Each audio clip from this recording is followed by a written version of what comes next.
Amount of both become equal. Equal मतलब 1:1 ratio. ठीक है, फाइंड देयर इनिशियल अमाउंट। ठीक है, तो अमाउंट ए का क्या रहा होगा, अमाउंट बी का क्या रहा होगा इनिशियली।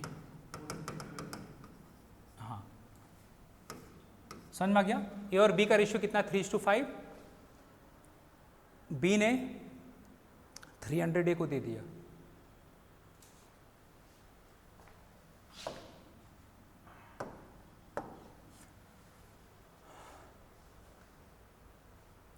तो देखिए यहाँ पे 3:5 इक्वल होने का मतलब कि मुझे इन दोनों का बेसिकली एवरेज निकालना है।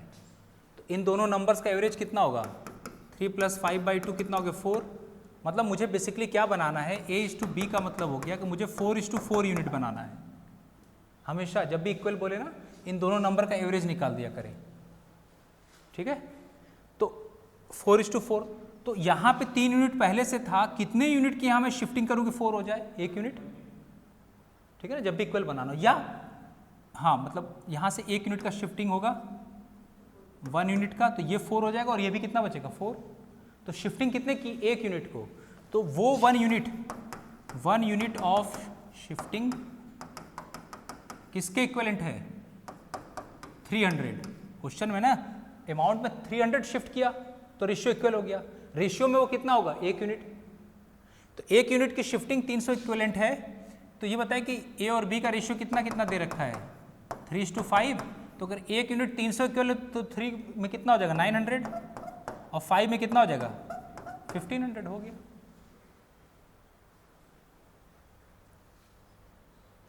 जब भी इक्वल बोले सिंपली क्या ले लें, उसका मीन ले लिया करें, दोनों का नंबर का मीन ले लिया। हाँ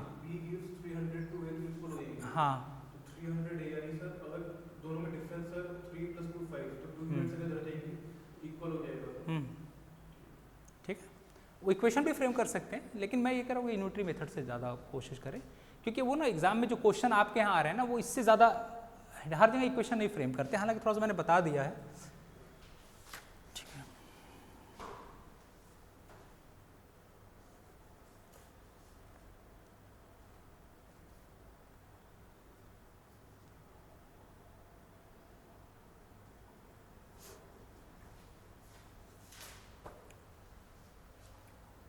अच्छा, अगर इक्वेशन फ्रेम करना हो तो क्या करते हैं,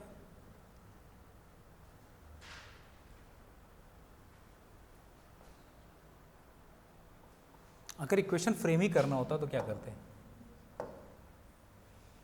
दोनों का अमाउंट है कितना, 3x और 5x है। इसने इसको 300 यूनिट दे दिया, तो 3x में 300 यूनिट ऐड होगा और 5x में से 300 यूनिट कम होगा, तभी तो दोनों इक्वेट करना है। 5x में से मैंने कितना इक्वेट कर दिया, इसमें से 300 यूनिट कम किया और इसको 300 यूनिट दिया, तब दोनों इक्वेट हो रहे हैं ना। तो यहाँ से सॉल्व कर लेंगे, आ जाएगा x की वैल्यू। जब इक्वेशन फ्रेम करना होता तो यही तो होता,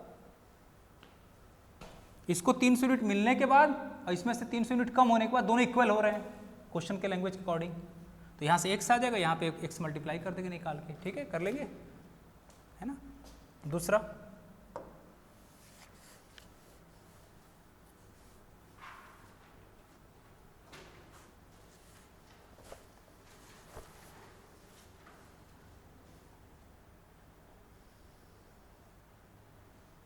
एक पॉइंट नंबर 5 कर ले। पॉइंट नंबर 5, मान लें ये L और R का रेशियो है 7:15। क्वेश्चन है, when 12 birds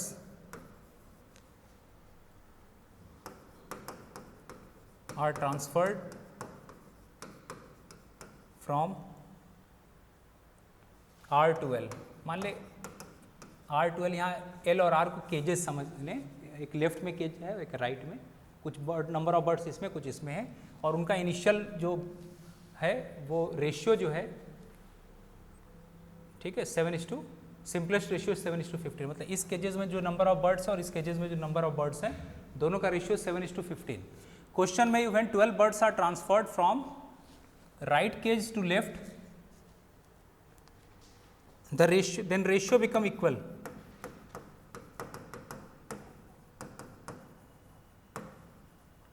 Find initial number of birds in both cages.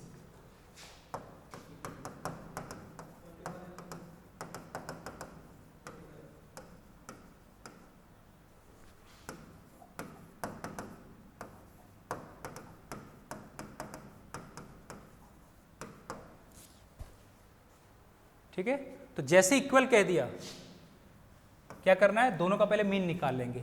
7 और 15 का मीन कितना हो जाएगा? 11 ना। तो 11 यूनिट बनाना है, मतलब इनिशियल एल और आर का जो रेशियो है वो 7:15 और मुझे बनाना है यहाँ पे 11। तो कितनी यूनिट शिफ्ट कर दूँ यहाँ से?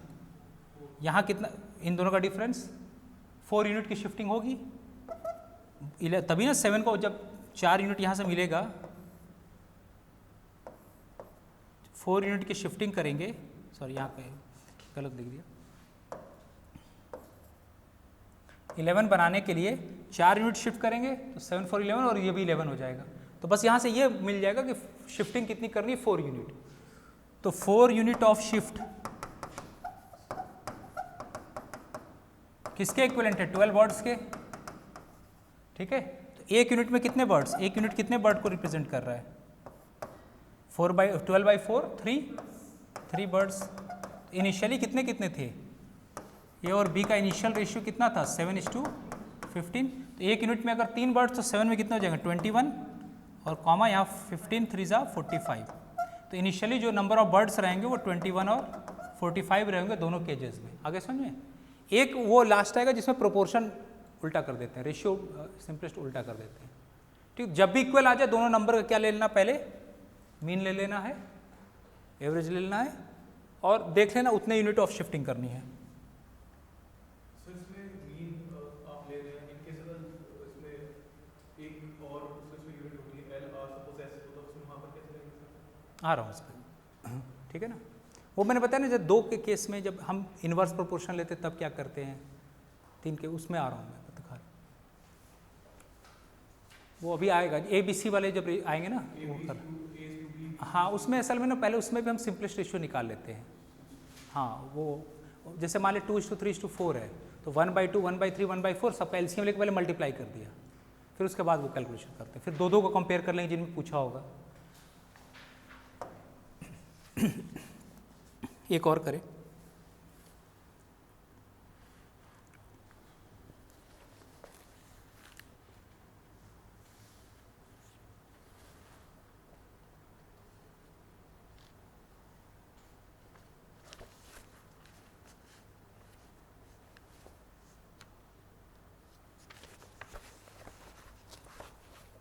सिक्स।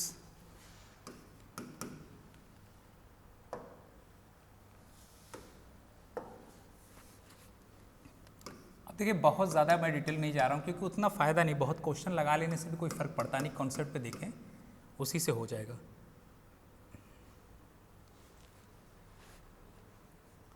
लिखें when given ratio of L/R is 7:15, when 24 birds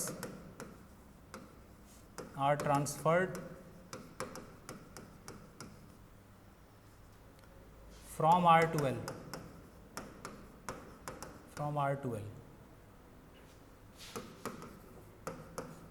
the ratio becomes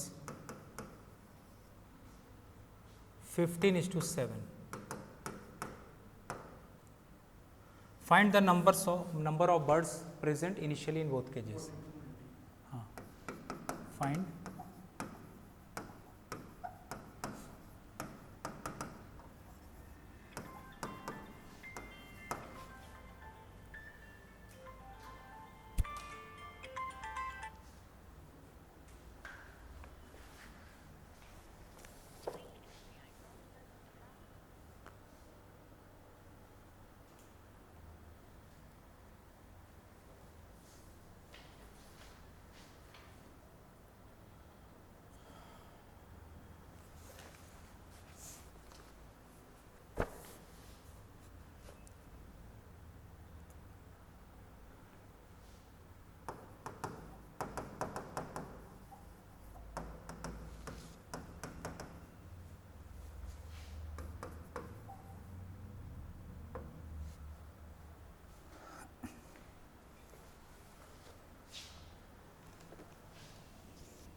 ठीक है।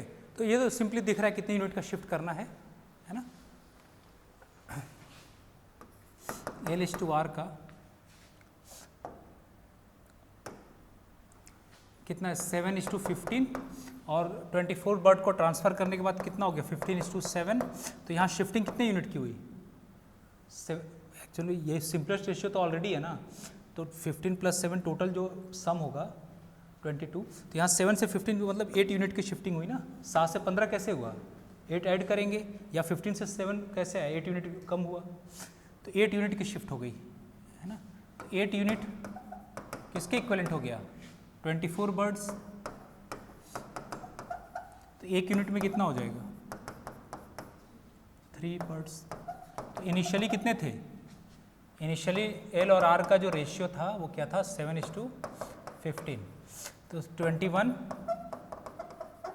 और 45, ठीक है ना। तो ये एक्चुअल में स्पीड डिस्टेंस टाइम के क्वेश्चन को कराने के लिए ज़रूरी है, क्योंकि अब हम कोशिश करेंगे, मैं बताऊंगा मेथड इक्वेशन भी कैसे फ्रेम करेंगे उसका भी मैं हिंट दूंगा, लेकिन हम लोग कोशिश करेंगे कि इक्वेशन से बचेंगे। 1-2 क्वेश्चन में देख लेंगे इक्वेशन कैसे फ्रेम करना है। यूनिट ऑफ शिफ्टिंग हम 15 से लेकर 7 में नहीं करेंगे, लाइक 4 यूनिट या जो भी यूनिट है इक्वल नहीं करना ना यहाँ पे, यहाँ जस्ट रिवर्स हो जा रहा रेशियो। तो ऑलरेडी मैंने सिंपलेस्ट रेशियो में कर रखा है ना, हमेशा सिंपलेस्ट रेशियो में लिया कर, क्या करें इक्वल के में करेंगे। हाँ इक्वल में हमेशा मीन निकाल के उतने में शिफ्ट करेंगे, उसमें हमेशा जब इक्वल करा हमेशा मीन निकाल लिया करें। इसमें तो डायरेक्ट 7 से 15 को 8 यूनिट का ऐड का हो गया ना। सर टोटल नंबर है डायरेक्टली फिर हम निकालेंगे तो डायरेक्टली 24 से इक्वेट करें डायरेक्टली आ जाएगा हमारे नंबर ऊपर। अगर टोटल पूछना है हमें total number of words initially total हाँ हाँ, तो टोटल में दोनों यूनिट ऐड कर देंगे, टोटल 15 + 7 22 और उसको कंपेयर कर देंगे। 1 यूनिट में कितने आ गए 3 बर्ड्स, तो 22 × 3 आंसर हो जाएगा, ठीक है। अब आते हैं जरा जो आपको बता रहा था, देखिए स्पीड डिस्टेंस एंड टाइम के क्वेश्चंस को मैंने आपको बताया कि हमेशा क्लासिफाई करके पढ़ेंगे। मैं दिखा रहा हूँ क्या गलतियाँ होती है, और 7-8 तरह के क्वेश्चंस हैं जो कि आपके यहाँ हर पेपर में रिपीट हो रहे हैं, तो एटलीस्ट वो क्वेश्चन आपसे न छूटे।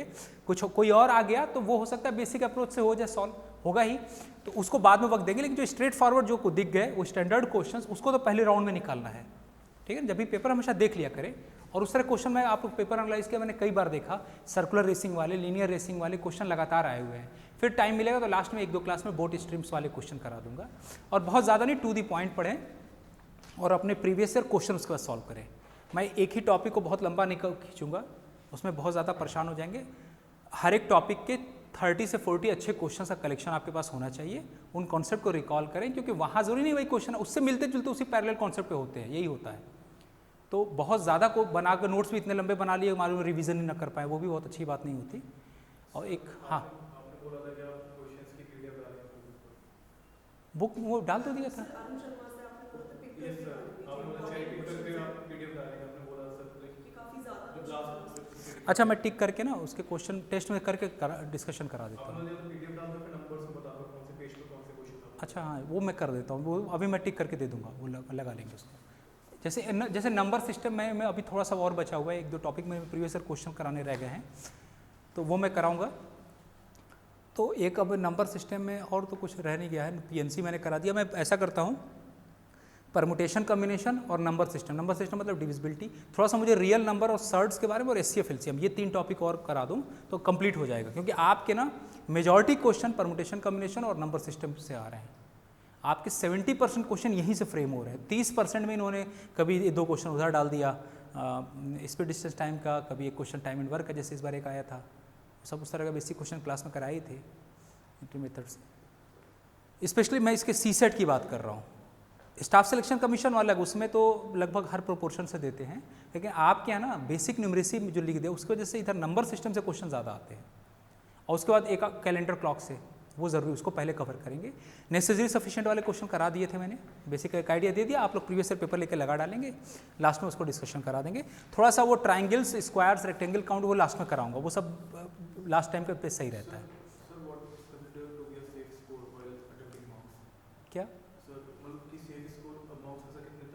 देखिए मेरा जो अपना है ना कि अगर आपकी इंग्लिश वो क्योंकि एनालिटिकल आता है तो अगर आप पहले कुछ टेस्ट सीरीज में देख लें आपका स्कोर क्या आ रहा है, अगर ज़्यादा गलतियां कर रहे हैं तो आप कोशिश यही करें कि रीजनिंग और इधर क्वांट से ही आपके 80 में से 60 क्वेश्चन के आसपास आ जा रहे हैं, 55 से 60 क्वेश्चन यहीं से हो रहे हैं।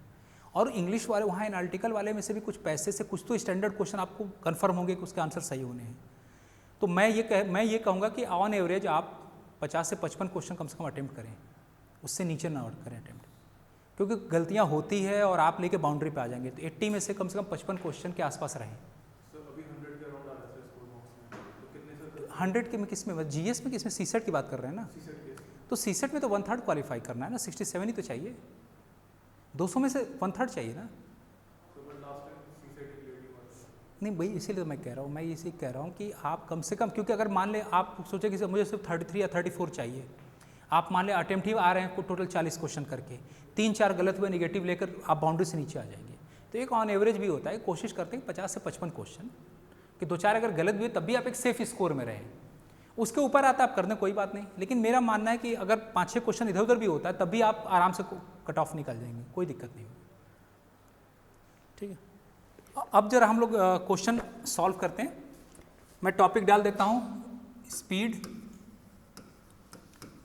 Distance and time. मैं प्रॉब्लम को क्लासिफाई करता हूँ सबसे पहले टाइम कांस्टेंट।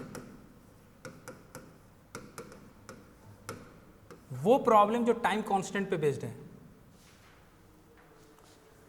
ठीक है।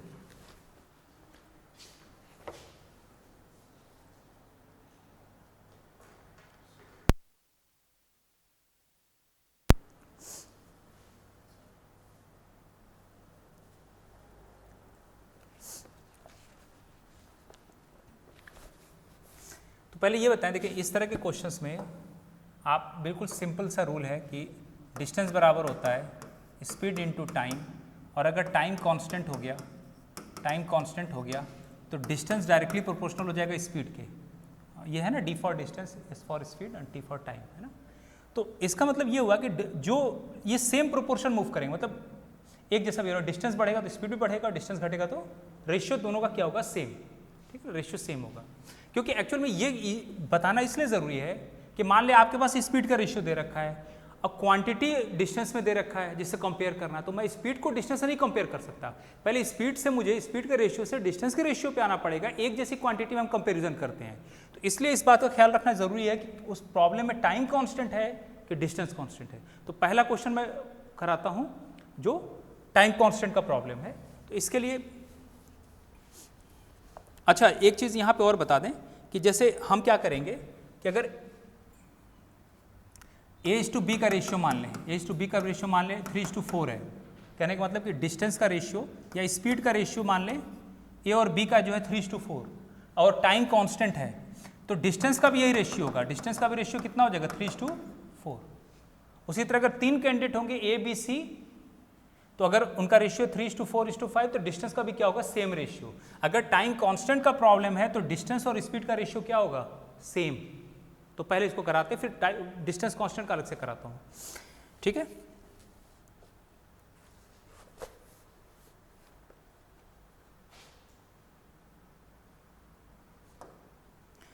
इसमें क्वेश्चन है, मैं डायग्राम बना देता हूं, बहुत बेसिक अप्रोच से बताता हूं। ये मान ले इस एंड पे P है कैंडिडेट, इस एंड पे कैंडिडेट Q है, इनके बीच में ये जो डिस्टेंस है ये 1000 मीटर है, 1000 मीटर है।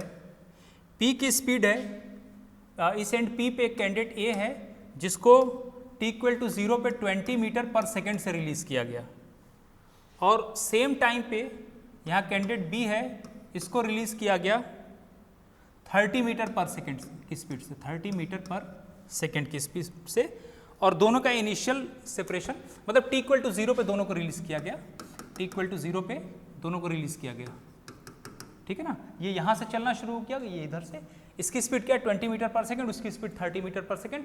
इनिशियल सेपरेशन दोनों में कितना है, 1000 मीटर। क्वेश्चन है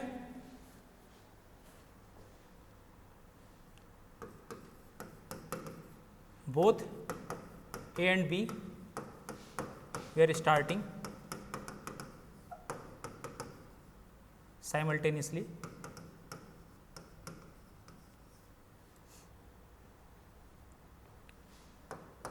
फाइंड द डिस्टेंस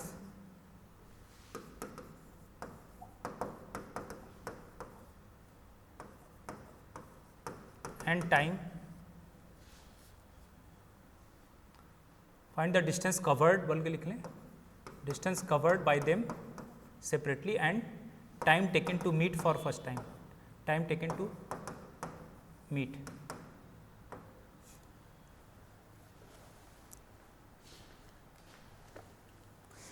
अच्छा ये कंफर्म है कि ये क्या नाम है, डिस्टेंस कांस्टेंट का प्रॉब्लम है कि टाइम कांस्टेंट का? बीच में डिस्टेंस कितना है? क्या कांस्टेंट होगा इसमें?